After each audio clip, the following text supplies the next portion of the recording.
ายความฝันตื่นขึ้นมาก็พลันหายไป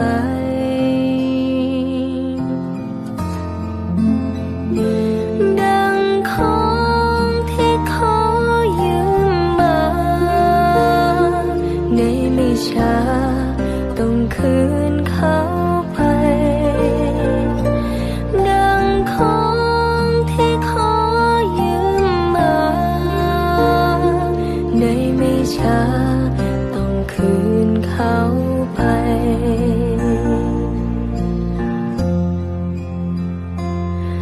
ชีวิตที่ผ่านมา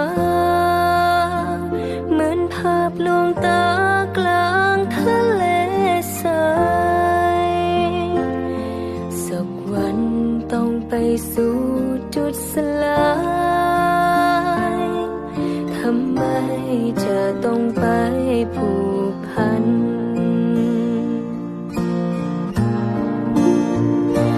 ไม่มีทางเลือกอื่นใดนอกจากคลา